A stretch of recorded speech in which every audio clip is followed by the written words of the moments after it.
بسم اللہ الرحمن الرحیم الحمد للہ رب العالمین والصلاة والسلام علی اشرف الانبیاء والمرسلین وعلی آلہ وصحبہ ومن تبعہم بإحسان الی یوم الدین اما بعد۔ دلوں کے اعمال کی اس گفتگو میں ہم لوگ یہ بات سن رہے ہیں کہ مخلص آدمی کی علامتیں نشانیاں کیا ہوتی ہیں۔ دو باتوں کا ذکر تو ہم نے سن لیا، تیسری یہ بات ہمارے ساتھ ہے۔ تو اس بات میں تیسری بات صفحہ نمبر 140 پر 6 پر انہوں نے بیان کیا کہ مخلص آدمی کو اس بات کی بالکل پرواہ نہیں ہوتی کہ لوگوں کے دلوں میں اس کو کتنی جگہ ملی ہے، اس کی وہ کوئی پرواہ نہیں کرتا۔ اس کے لیے تو برابر ہے کہ لوگ اس کو چاہیں یا نہ چاہیں، لوگ اس کی عزت کریں یا توہین کریں، لوگ اسے دوستی کے نام پر قریب کریں یا دشمنی کے نام پر دور کریں۔ ٹھیک ہے، جب لوگوں سے وہ اتنا بے پرواہ ہے تو اس کی نیت کیا ہے؟ کہا وَإِنَّمَا هَمُّهُ إِصْلَاحُ الْقَلْبِ وَإِصْلَاحُ الْعَمَلِ وَتَصْحِيحُ الْقَصْدِ وَالْإِرَادَةِ۔ اس کی تو تڑپ یہ ہے کہ دل سدھر جائے، عمل سدھر جائے، ارادہ اور نیت سدھر جائے، اور پھر کیا ہوگا؟ پھر یہ ہوگا کہ جب دل اچھا ہو جائے گا، عمل ٹھیک ہو جائے گا، نیت اور ارادہ سدھر جائے گا، تو وہ نہیں چاہے گا کہ اس کی کسی عمل پر لوگ آگاہ ہو جائیں۔ ایسے لوگ اپنے نیک اعمال کو ویسے چھپاتے ہیں جیسے لوگ اپنی برائیوں کو چھپاتے ہیں۔ بعض سلف کہتے ہیں، نیک لوگ اپنی کتابوں میں لکھتے ہیں، میں نے ایک آدمی کو طواف کرتے ہوئے دیکھا۔ آپ بھی طواف کرتے ہیں، اللہ تعالیٰ ہر ایک کو کعبۃ اللہ کی زیارت کی توفیق دے اور مسجد نبوی کی زیارت کی توفیق دے۔ کہتے ہیں کہ میں نے ایک آدمی کو طواف کرتے ہوئے دیکھا اور حالت یہ تھی بین یدیہ شاکریہ، اس کے آگے اور پیچھے اتنے سارے نوکر اور خادم تھے جو لوگوں کو اس کی آسانی کے لیے روک رہے تھے، نہیں کوئی اور جا کے وہاں طواف نہیں کر سکتا تھا یا اس کے آس پاس، اور اتنے شان بان کے ساتھ وہ طواف کر رہا تھا۔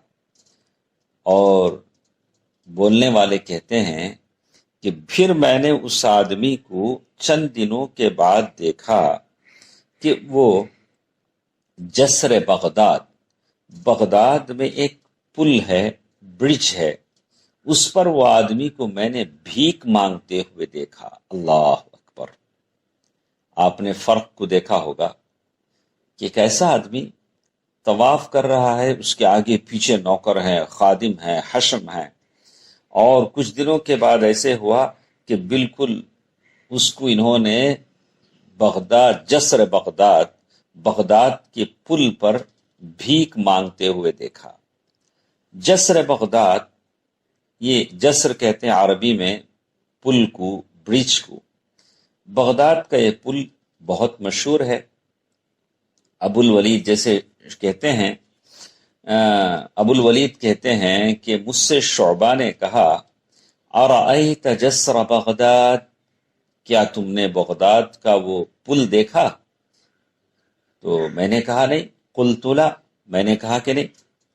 تو شعبہ نے مجھ سے کہا فَكَأَنَّكَ لَمْ تَرَ الدُّنْيَا، گویا کہ تم نے دنیا ہی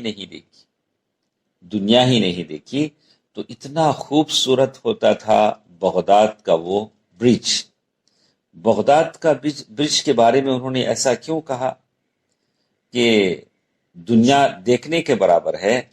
تو اس لیے کہا کہ یہ برج ایسا برج ہے جس کو فاتحین نے پار کیا، اسلامک بڑے بڑے جرنیل کرنیل اس کے اوپر سے وہ پار ہوئے، بڑے بڑے فقہا نے اس کو پار کیا، یعنی وہ ندی کے اوپر تھا تو اس کو پار کیا، والشعراء، بڑے بڑے شعراء نے اسے کراس کیا۔ یہ برج وہ ہے جس پر مامون اور ہارون الرشید جا کر ٹھہرے ہیں، وہاں سے انہوں نے اس ندی کا نظارہ کیا ہے۔ اور یہ برج ایسے ہے جس پر امام ابو حنیفہ رحمہ اللہ، امام شافعی رحمہ اللہ، فضل ابن دینار، مطیع، ابو نواز و عبداللہ بن طاہر، یزید بن مزید یعنی ایسے بہت سارے فقہاء اور محدثین ہیں جنہوں نے اس پل کو کراس کیا ہے۔ یہ ہے جسر بغداد، بغداد کا یہ پل جس نے خلافت کا جلال بھی دیکھا، علم کی عظمت بھی دیکھی، زہد کی رونق بھی دیکھی، اور ہنسانے والوں کی ہنسی بھی دیکھی، اور اسلامک لشکروں کی طاقت و قوت کو دیکھا۔ اور یہ ہے جسر بغداد جو نہر پر بنا ہے۔ اور اس کے بارے میں شعبہ نے کہا کہ تم نے اگر یہ نہیں دیکھا، اگر یہ پل نہیں دیکھا تو کچھ بھی نہیں دیکھا۔ اسی لیے یہ جسر بغداد کا یہ جو برج ہے دجلہ کی نہر پر بنا ہے۔ اسی لیے عربی شاعر کہتا ہے ابا حبذا جسر على متن دجلة بإتقان تاسیس وحسن رونق جمال وفخر للعراق ونزهة، یعنی یہ بغداد کا یہ پل یہاں کی بغداد کی عراق کی رونق ہے۔ الغرض تو یہاں ایک فرق مجھے وہ سمجھانا چاہ رہے تھے کہ ایک ایسے آدمی کو میں نے دیکھا کہ جو کعبۃ اللہ کا طواف کرتے ہوئے اتنے نوکروں اور خادموں کے ساتھ کر رہا تھا، چند دنوں کے بعد میں نے اسے دیکھا کہ ویسے پل کے اوپر جسر بغداد، ویسے پل کے اوپر وہ کھڑے ہو کر بھیک مانگ رہا تھا۔ تو مجھے بڑا تعجب ہوا۔ میں نے اس آدمی سے پوچھا اے اللہ کے بندے، تو وہی تو بندہ ہے جس کو میں نے طواف کرتے ہوئے دیکھا، تیرے آگے نوکر، پیچھے نوکر، دائیں نوکر، بائیں نوکر، تیری وہ شان و شوکت کہاں گئی اور تو یہ بھکاری کیسے بن گیا؟ تو جانتے ہیں اس نے کیا کہا؟ انی تکبرت فی موضع یتواضع الناس فیہ، میں نے ایسی جگہ تکبر، غرور کا اظہار کیا جہاں لوگوں کو خاکساری اور متواضع ہونا چاہیے تھا۔ وہ کون سی جگہ ہے؟ کعبۃ اللہ کا وہ مقام ہے۔ وہاں پہنچ کر میں نے اپنی شان و شوکت بتانا چاہیے، نوکر چاکر تو کیا ہوا؟ اللہ نے اس کی سزا کے طور پر مجھے کیا کیا؟ فَأَبْتَلَانِيَ اللَّهُ بِالذُّلِّ فِي مَوْضِعٍ يَتَرَفَّعُ النَّاسُ فِيهِ، اللہ تبارک و تعالیٰ نے مجھے ویسے جگہ ذلیل بنا دیا جہاں لوگ شان و شوکت کے لیے آتے ہیں اور خوشی کے لیے آتے ہیں، لوگ اپنے علم کے لیے، لوگ اپنی خلافت کی اس کے یہاں جو لوگ مختلف مقاصد کو لے کر آتے ہیں، سیر و سیاحت کے لیے آتے ہیں، ویسے جگہ آج میں بھکاری اور فقیر بن کر ٹھہرا۔